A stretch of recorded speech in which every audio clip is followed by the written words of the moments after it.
Hey, what's up everybody? It's Lids, and we're back for some more Bastion, and last time we finished a bunch of challenges, including the pipe, a memory, technically, from the pipe, as well as the musket challenge. Got all the way up to the top prize for that. But as for what we have planned for today, we are now looking to either go with the hammer challenge, which, after having done a few of those recently, maybe we take a little bit of a break from those and instead go for the Langston River, where we are detecting a core. It was last seen halfway down the riverbank in the shadow of Prosper Bluff. So, alright, let's go for it.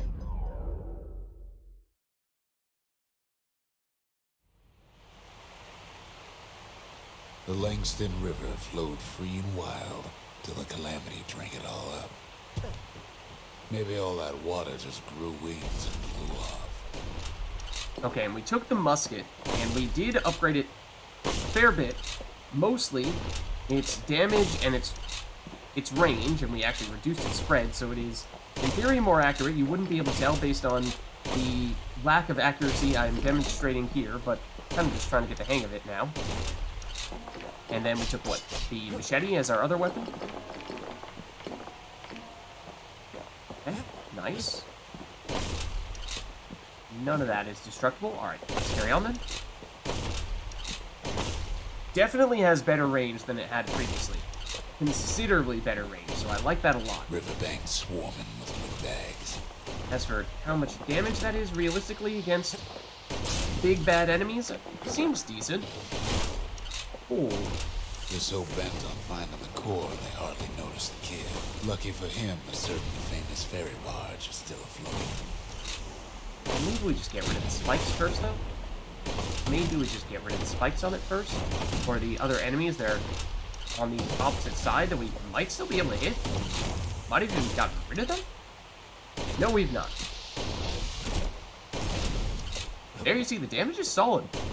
Damage is solid. If I could actually hit the thing that I was aiming for, though, that'd be ideal. Yeah, still working on the accuracy component. Okay. Let us carry on then, I suppose. Oh, weeping Nelly. She sends some squirts crying home as she leaves port. Maybe Nelly knows the way to the core. Maybe she can slip right past all the clamor on the coast. Or maybe not. A security skiff pulls up port side. That's not what I meant to do. But that's what the special ability looks like. Those guns. Just then, the windbags notice who she's sailing with. They're pretty steamed about what happened at Celebrate.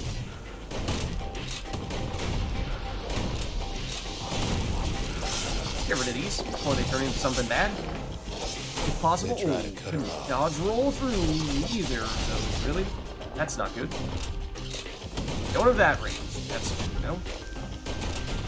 They try to slow her down.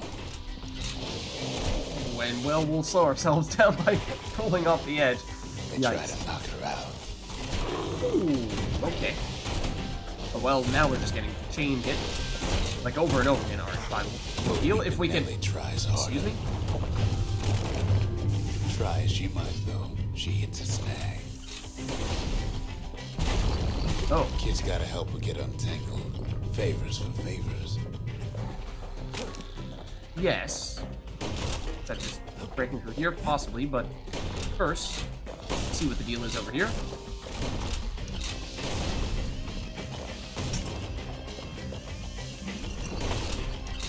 Oh, hello. Oh, you're the homing kind, okay. At least she I picked see a how good it is. spot for a break. Cause the core's right there. Yeah, I'm not loving the accuracy option on the muskets, to tell you the truth. I thought it would be a good way to turn it into more of a long-range weapon, but it just feels like if you're gonna go for something long-range, you might as well pick something that is more a natural long-range weapon, because this is just, as you saw there, trying to hit something right in front of me was still not so feasible, so you know, we can switch right now if we'd like, and I would kind of like to do that. As I've been saying before, the Fang Repeater might be my favorite of the ranged weapons. We've been a little while since we last used the Breaker's Bow, but maybe we wait until we upgrade that further before we try that out again. As for our skill, we've not really taken the bolt burst. Seems like it's just huge chunk of damage. Let's see, spiral of bolts that deals damage. Oh no, it's okay. So it turns into an area of effect rather than a ton of damage against a single target. Oh, I did not mean to do that. No. Is there more here? No, there's not. Ooh, that's not very nice. So yeah, still not fantastic range, but long enough to still hit that stuff. And more reliable, I think, than our alternative. And here's the core. Then the kid hears an unusual sound, like 100 flapping wings. Excuse me? Peckers. We've not seen them before. They've been watching his every move. Are you fighting the windbags? It seemed like it for a second there. It does look like it. They had their own eyes on the core. But why? Well, kid ain't got time to think it over just yet. He finds Weepin' Nelly raring to go. Ooh. Get rid of all those. Oh, you're friendly? Both of you are friendly. Oh, why, thank you. Turns out she's got a special surprise for when the waters get rough. Need to break through here? Oh, probably just activate the switch.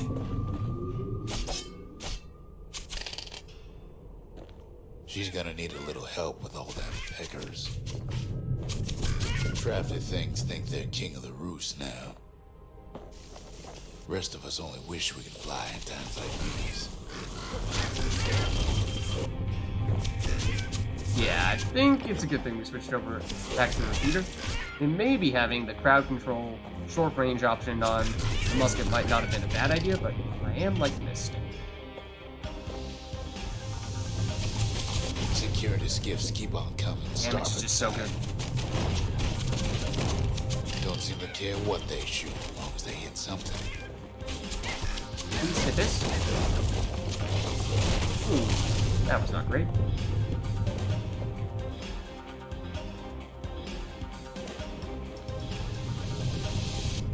I'm assuming. Getting even better. Yep. There will be some not so friendlies over here. They aim to smash Weepin' Nelly to splinters. There we go. Well, it all proves too much for poor Nelly. No! Nelly!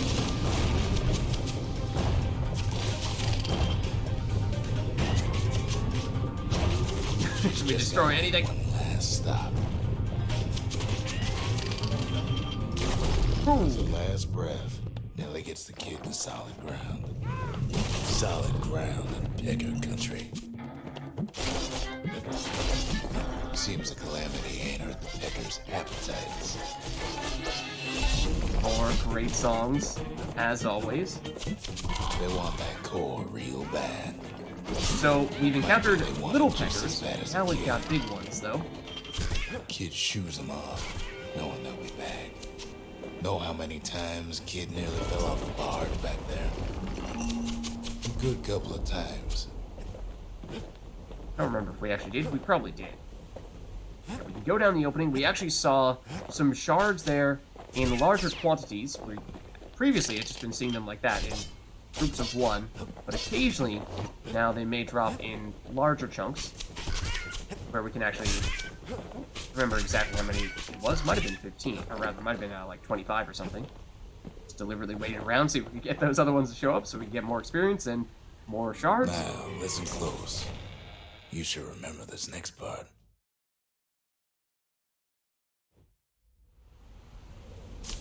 Why go to Prosper Bluff?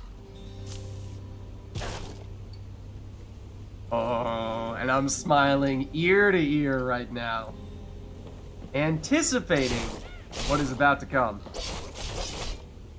You listen closely. Used to played take an before, you may know. enterprising man or a plain old fool to venture out that far.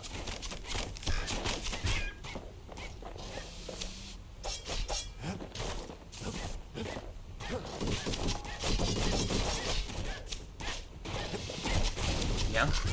Peckers and the windbags definitely fighting each other. Definitely fighting each other. That way's locked. The city was the most beautiful place in the world. We all knew that.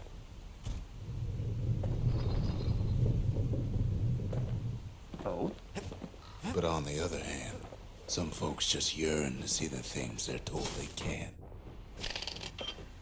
So, you may have noticed, I just hit that purple flower with the machete, and it created a bit of a green cloud, and when we stepped in it, we got all woozy, screen got blurry, and I believe we took some damage as well. And that's why you go to Prosper Bluff, ain't it? So, basically that means you don't want to be right next to those when you destroy them. These guys are just a little quick for the repeater. Let's make it a little tricky to take them out.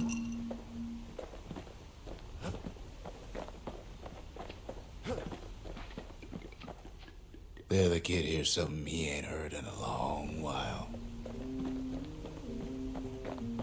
Listen very, very closely. How's it go again? And the crazy thing is,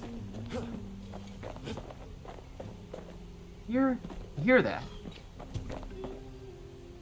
Yeah, that's the one.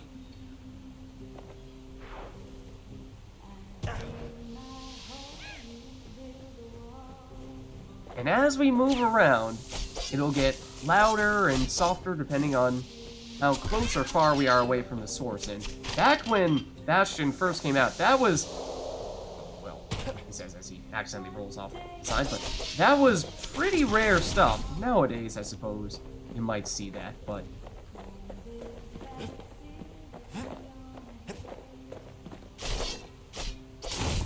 We go back this way, or we can't even go back that way, but... fairly quiet here. So that's blocked off.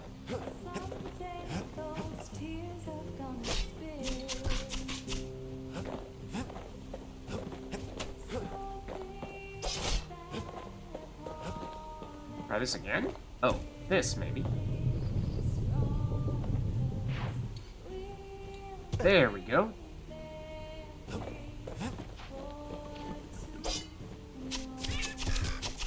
You are a bigger one, and you have projectiles that you shoot. That's not cool.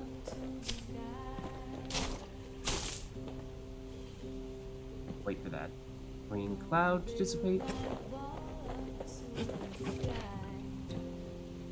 Alright, so we can use that bridge. And can we hit you through this? We can if you do that, for sure. Now, before we check that stuff out, let's make sure we do whatever looting we can.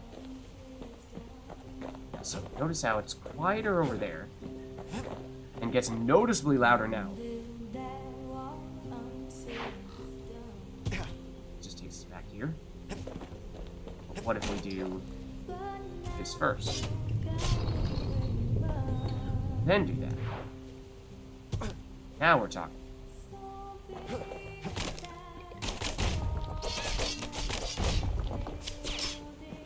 Get back here, you birds.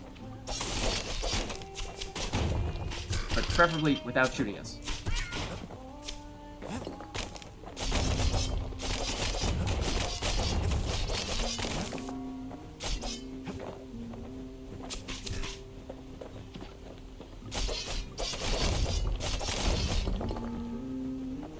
Ooh, that's a lot of them. No, I did not intend to do that. That is the same button to fire our ranged weapon, our repeater. I was just trying to shoot the little birdies. Peckers coming after us.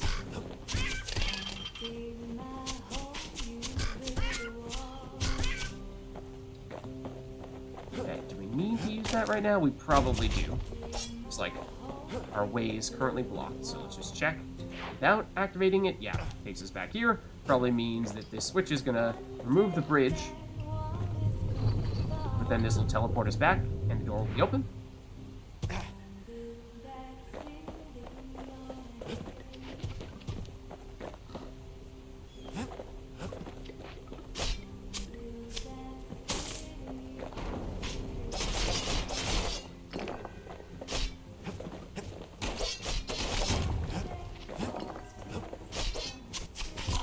Ooh, do not let you hit us there.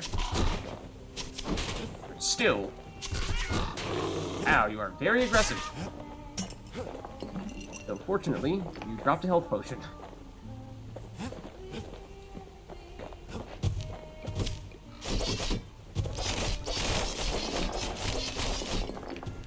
Oh.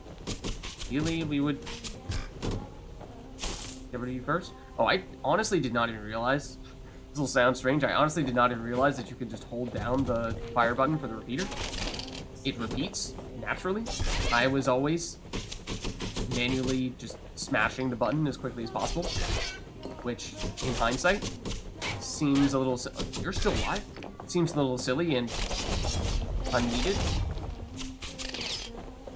Actually, kind of curious to see if you can do it faster if you manually press the button versus... That seems about the same if you do it the automated way. Few options here. Okay, so that's what the larger chunk looks like. Oh, it's a chunk of 5. Okay, so it's not a huge difference between the larger looking chunks and the smaller ones. Head over here. Oh, I wanted that. So now, as we're getting closer, not so much right now, but a second ago, the singing gets much clearer, much more distinct, and of course louder. Let's try this. It basically takes us nowhere. What if we do this first? Then this. Oh, well, I was just rolling on it before, but okay, it does what we saw in the past. Opens up this gate.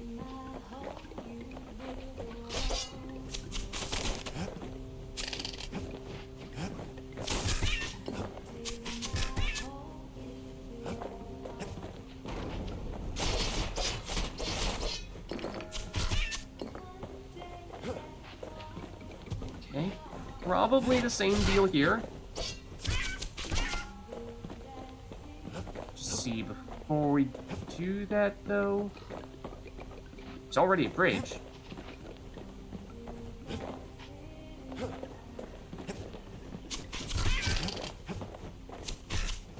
And perhaps some things of note. Ooh, over here. I, again, was intending to attack those enemies because it is the same button to shoot as it is to use that sky bridge. There's another one of those birds, but let's activate this switch. Okay, well, that opens that door. Ooh, but it makes that inaccessible. I mean, there were enemies there, but I think we picked up everything else in that area. But then that does beg the question, what does this do then? Oh, that door is yet to open. Okay. So, yeah. Ooh, that was close. So, what's here in that case?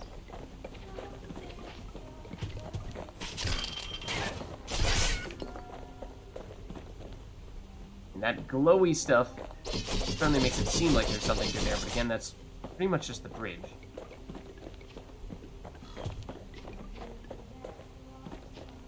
Okay.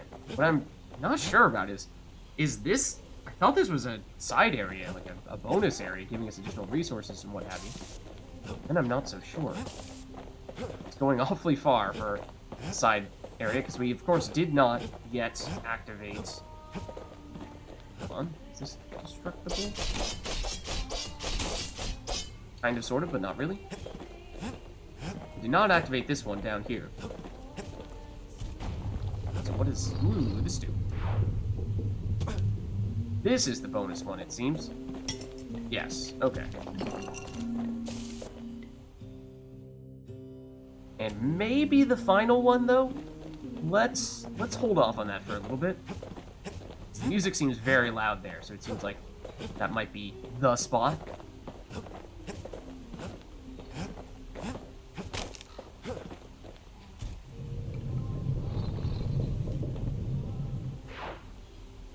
Takes us back there. They opened up a different route.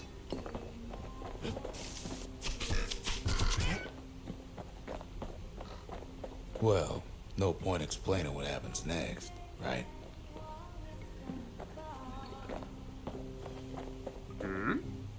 Suffice it to say, kid ain't coming home empty-handed.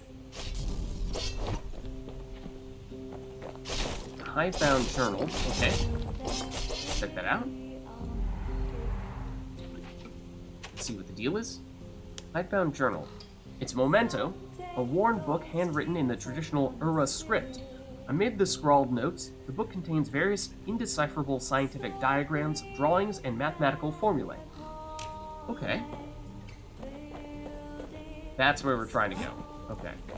So, in that case, let us... Ooh. Try not to do that. Ow. Dude. Get back there.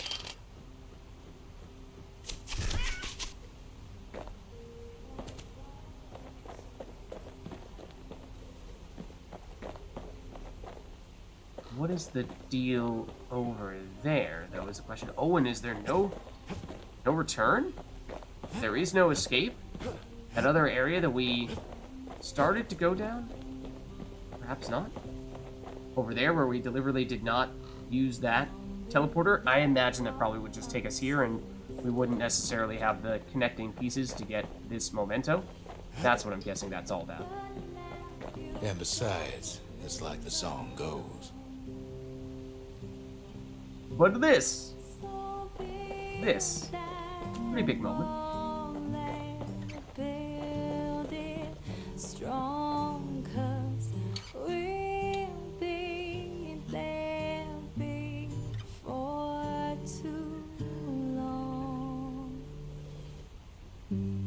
So the closer you get, the louder and the clearer the music becomes, and so this is probably the most famous song from Bastion, and possibly even the most famous song that SuperGiant has ever created. Again, I believe written by Darren Korb, but in this case, performed by Darren Korb on the guitar, and Ashley Barrett is the singer. They'll be here before too long. We darn near celebrated when the kid got back, didn't we? Zolf never thought he'd see a fellow Ura again. So another Ura We in that become case. fast friends. Calamity has that effect on people. But there was more to be done. There was one last core to find. Okay. And so that is Build That Wall, which is, as I was saying, one of the, if not the most famous SuperGiant songs in their games. And, I mean, that may not seem like saying much, because, oh, it's just a video game soundtrack, Lids. What are you talking about? I mean, video game soundtracks from SuperGiant are pretty darn amazing. And as I think I was saying before, in the case of Bastion and in SuperGiant's next game's case, Transistor as well, one of the few games that I will actually deliberately go out of my way of just listening to the soundtrack, even outside of the game. So let's chat a bit with Zia, the person who we just met, and we can ask her about the ancient spices from the melting pot. Most of the Ura never got a taste of Caelondia's fine goods, unless they were born and raised in the city like Zia here. Okay. And the Marshal's badge? Did the Marshals ever give you any trouble? You seem worried whenever you see this badge. Girl tried to run away from home one time, but the Marshals stopped that, didn't they? And then lastly, the hidebound journal, which I think is the one that we just picked up. So, traditional Ura script was outlawed in the city. Is this your handwriting? Possibly. Were you committing atrocities, crimes against the country, the Ura, by writing in books? Those of you who are familiar with Pyre, that may mean something to you. So many secrets in there, and she can't even read it. Her father's own journal. Her father. Okay. She can't read it. But can Zolf? Perhaps he can. What do you make of these drawings and diagrams? Isn't this written in your native language? A scientific journal written in Zolf's native tongue. He learned so much from it. Too much. Oh. That doesn't sound good. What about Rux? What do you have to say about it? Can you read any of it? Do the charts and formulae mean anything to you? If only I'd known half the secrets of the Calamity were tucked away in that book, I'd have worked to translate it right away. Sounds pretty darn important in that case. Let's see. I think did we pick up a core? I'm pretty sure we did, didn't we? Kid's surprised when I tell him there's only one core left. I shouldn't have believed it either. Does seem a bit surprising, yes. Well, here... Like, this is the memorial. We've already built this, but we do have this lighten up a bit, because actually, we successfully defeated a hardy foe with the last bow in Eclipse, so... The trappers. Daring bunch of fools. They'll be missed. That gives us some more of our fragments there. Then here is the foundation, and with that core we can build a shrine. So whether the gods will help or hinder us in the wake of our calamity, this calamity, is anyone's guess. This is the place we saw once before in one of our missions. Behold, the Pantheon. In which we can make the game more difficult in order to receive additional experience and or shards. Like the Goddess of Oath and Abandonment. Well, we already activated Pith when we first encountered this on that mission. We now know about Akobi, Goddess of Oath and Abandon. Foes shall have vengeance in the throes of defeat. No one bound of the chastened maid, save for herself. Her shackles are her own design. Foes have vengeance in the throes of defeat. Does that mean that they get stronger as they get weaker, or do they have some kind of on-death damage? Not entirely sure how that works, to be brutally honest with you. So I'm a little hesitant to activate that, but maybe we at least give it a try here. And if it is going to be a big problem, then maybe we deactivate it later on. See anything else around town that would be worth investigating further, or is that just about it? That seems like that may be just about it. And, let's see. I suppose in that case, why don't we... Oh, that's just a pool at the top of the shrine? For a second I was like, is that a totally different area? No, that's just a pool at the top of the shrine. We tracked the final core beyond the city to the wilds. Okay. That being over here, the wild outskirts, core detected. An expeditionary team aimed to use it to tame these lands, but went missing. But perhaps before we do that, we might want to try out a challenge, because is it just the hammer that we have remaining? We did but I mean, of course, we haven't fully completed any of these ones that we still see here, because we still have at least the top reward, if not the middle reward as well, but we haven't even tried the hammer one yet, so maybe we go to the proving ground here for that. Those looking for an honest day's hard labor were always welcome at the scrapyard.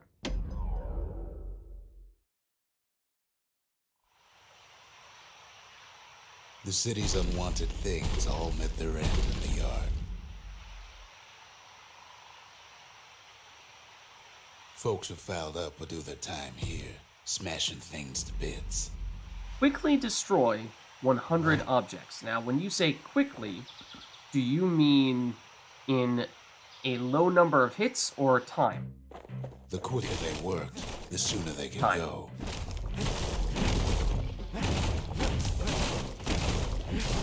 Just gotta be very deliberate in the direction in which you go. Put their backs into it. Make sure that you destroy everything in an area before you move on, otherwise you'll waste time moving around. Do you destroy things here? No, I don't think so. Others would plot a course to navigate that sea of junk.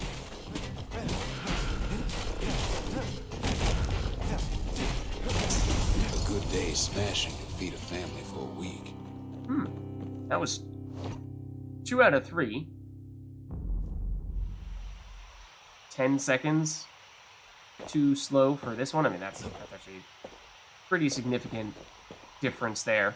But we do get something heavy, which allows us to upgrade the hammer, which could certainly help. And I was surprised that there were still a few things left there, even when it finished, so odd. Something wrong. I'm not sure if we know what that does yet. But, I mean, getting second place is not bad when we have not yet done that much to upgrade our hammer, and when we didn't really come in with much of a plan. Smash things for a while. You know where to go. I suppose that is true. That is, in fact, the place to go and smash things, and we can now upgrade our hammer at the forge, so if we check out our options here, it is the final upgrade. We can either get 50% extra damage, and that was kind of the direction we were going in previously, or alternatively, plus 100% critical hit damage. Now, we don't have any additional crit hit chance unless we go with Battlehead here. At least directly from the hammer. We do have some options at the distillery to make that happen. If we're on full HP or on low HP, then it becomes possible. So if you set all that stuff up, then obviously 100% additional damage, if you can crit 100% of the time, would be amazing. I mean, 50% is still not bad, so I think... A sail hammer's only as strong as its spine. And that's a strong spine. We'll start with this, and then if we wanted to commit to going with a higher risk, higher reward option, then we might go low HP, where when we have the right spirit active, gives us 100% crit chance when we're at, I think it's like 30% HP or less. And so if we have that, then we have the 100% crit chance and then 100% additional crit damage here, which maybe makes it worthwhile, but I mean, I feel like this would be much better if we had that combo working on, say, something like the machete, because the crit chance here, we do have crit damage, and we do have it active. The reason for this being is because the machete is just so much faster. So if you're on low HP, then hopefully you get the huge crit damage from that, and you hopefully get rid of the enemies right next to you as quickly as possible so they don't hit you, because if they do, you might die because you're on low HP. But with that being said, I think this is probably a good place for us to wrap up here. So thank you all for watching, hope you enjoyed the video, and I'll catch you next time.